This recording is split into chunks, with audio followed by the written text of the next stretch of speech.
ساتویں امام نے کیا فرمایا؟ کہا کہ مولا اس صلوات کا معنی کیا ہے؟ عجیب بات ہے، راوی نے پوچھا صلوات کا معنی کیا ہے؟ ساتویں امام نے فرمایا کہ تم صلوات جب بھیجتے ہو تو یہ اعلان کرتے ہو کہ پروردگار میں ابھی تک اسی عہد و پیمان پر ہوں کہ جو تو نے مجھ سے خلقت ایک عالم سے پہلے لیا تھا۔ یہ امام کا اشارہ کس طرف ہے اس روایت میں بحر الانوار کی؟ کہ جو خدا نے کائنات کو خلق کرنے سے پہلے، آدم کو لگتا ہے کہ خلق کرنے سے پہلے، یاد ہوگا آپ کو سورہ اعراف میں کہ ہم نے تمام بنی آدم کی نسلوں کو جمع کیا اور اس کے بعد کہا الستو بربکم، کیا میں تمہارا رب نہیں ہوں؟ سب نے کہا بلا، سب نے کہا ہاں۔ اور پھر اس کے بعد دنیا میں آ کر لوگ دو گروہوں میں تقسیم ہو گئے، کچھ نے خدا کو مانا، کچھ نے نہیں مانا۔ تو ساتھ میں ہم فرمایا جب تم صلوات بھیجتے ہو تو کہنا یہ چاہتے ہو تم صلوات کے ذریعے کہ پروردگار میں ابھی تک روز الست کے اس وعدے پر قائم ہوں۔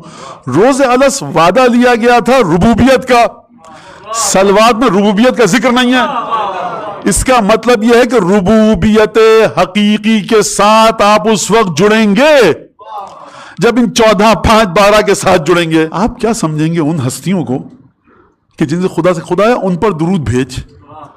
یہاں پر حقیقت کی بات نہیں کر رہے۔ ابھی آپ یہ نہیں کہہ رہے جب آپ درود بھیج رہے ہیں تو کیا آپ امام صادق سے مصافحہ کر رہے ہیں دنیا میں فزیکل وجود میں؟ نہیں کر رہے۔ دیکھیے جب الفاظ مشکل ہوں اس کو آسان میں بدلا جائے تو بات بڑی کمزور سی ہو جاتی ہے، اور میں نہیں چاہ رہا اصطلاحات کی طرف جاؤں، گاڑے ثقیل الفاظ کی طرف جاؤں، آسان الفاظ پیش کر رہا ہوں آپ کے سامنے۔ حقیقت وجود آل محمد ایک الگ چیز ہے اور ان کے نام لینا ایک الگ چیز ہے، یہ تو بات واضح ہے نا بھائی۔ سیب کی حقیقت ایک الگ ہے، خوشبو، رنگ، ذائقہ، طاقت، توانائی، رس، مٹھاس، یہ سیب کی حقیقت ہے۔ آپ بیٹھ کے کہتے ہیں صبح تک سیب سیب سیب، لوگ ہنسیں گے، لیکن ان ہستیوں میں طاقت یہ ہے کہ دل ان کی طرف جب متوجہ ہوں اور آپ ان کے نام لیجئے خدا کی طرف سے برکتیں نازل ہوتی ہیں۔ اس بات کو سمجھیے۔ اچھا، یعنی صلوات جب آپ بھیج رہے ہیں تو اپنے آپ کو کہاں سے متصل کر رہے ہیں؟ روز الست سے۔ ابھی خلقت کائنات بقول میرے، اب جو سمجھ میں آتا ہے وہ میں کہہ رہا ہوں، نہیں ہوئی ہے، آپ اپنے آپ کو روز ازل سے متصل کر رہے ہیں۔ جب کچھ نہیں تھا خدا نے خلقت سے پہلے تیار کیا، اور اس کے بعد ازل یعنی جب سے کائنات شروع ہوئی، اگر آسان لفظوں میں کہیں، ابد یعنی قیامت یعنی ہم فیہا خالدون۔ یہ صلوات وہ حقیقت ہے جو آپ کو ازل سے لے کر ابد تک متصل کرتی ہے۔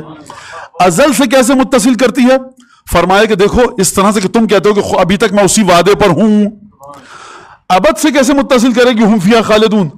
فرمایا دیکھو اقربکم منی مجلسا یوم القیامہ، قیامت میں تم میں میرے نزدیک سب سے زیادہ وہ ہوگا، مختلف روایتیں، ایک روایت پیش کر رہا ہوں کہ جو مجھ پر سب سے زیادہ درود بھیجے گا۔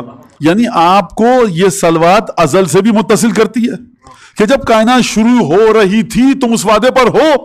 ایک جملہ ہے ازل سے لے کر ابد تک پھیلا ہوا ہے، ازل سے بھی متصل کر رہا ہے، ابد سے بھی۔